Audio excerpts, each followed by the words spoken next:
Sur Radio Lac, Éric Ashkar ramène sa science dont il suffit de demander. Bonjour Éric Ashkar. Bonjour Sophie. Alors on reparle des aurores boréales, mais pourquoi donc ? Alors, on a eu 2 années Mais exceptionnelles. c'est vrai, hein ? On en a eu en Suisse, c'est incroyable. On en a eu 3 fois en Suisse, 3 fois cette année, 3 Ouais. fois l'année dernière.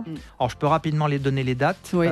En 2023, on a eu le 26 février, le 22 avril et le 5 novembre. En 2024, le 10 mai, le 12 août et le 10 octobre.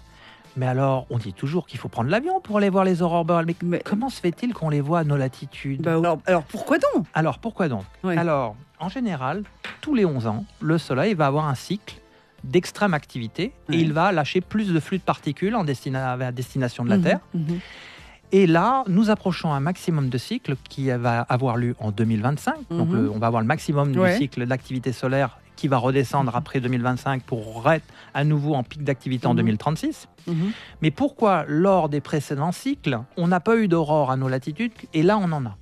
Eh bien, tout simplement parce qu'il y a des cycles qui ne sont pas réguliers, c'est-à-dire il y a des cycles qui vont être très puissants et des cycles, des pics d'activité qui le seront moins. Donc, tous les 11 ans, on va avoir des pics, mais les pics n'auront pas le même niveau de quantité d'aurore boréale et d'intensité. Donc, chaque cycle est différent. Et là, on va approcher un cycle, un haut de cycle en 2025, Mhm. qui va être extrêmement intense. Donc, qu'est-ce que ça veut dire voir les aurores boréales à nos latitudes ? Ça veut dire que la quantité de matière qui a été envoyée était extrêmement importante, l'énergie était très importante, ce qui fait qu'au lieu de se cantonner aux zones propices aux observations qui sont les hautes latitudes, je pense à la Laponie pour l'Europe ou le nord du Canada, eh bien, il y avait tellement de particules que c'est descendu beaucoup plus au sud pour Mhm. l'hémisphère nord et beaucoup plus au nord pour l'hémisphère sud, Ouais. puisque les aurores ont lieu des 2 côtés de la Terre. Oui.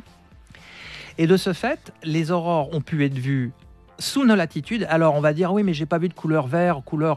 Eh bien, sous nos latitudes, les aurores en Suisse, en France, en Allemagne, ne seront généralement pas de couleur verte, mais plutôt de couleur rouge, parce que D'accord. la longueur d'onde du rouge implique une moindre énergie. Les hautes énergies sont plutôt cantonnées aux hautes latitudes, c'est-à-dire la Laponie.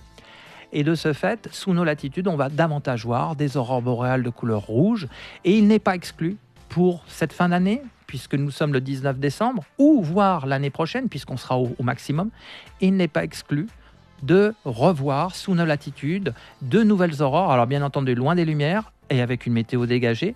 Et puisque c'est la fin de l'année, faisons un vœu d'en Oui. revoir Oui, un vœu de se retrouver en 2025. et de se retrouver en 2025 et demander à Papa Noël de nous envoyer de nouvelles aurores boréales. Eh oui, merci beaucoup Éric Ashkar. Si c'est rien que ça pour vous faire plaisir, on va s'organiser. Hein, voilà.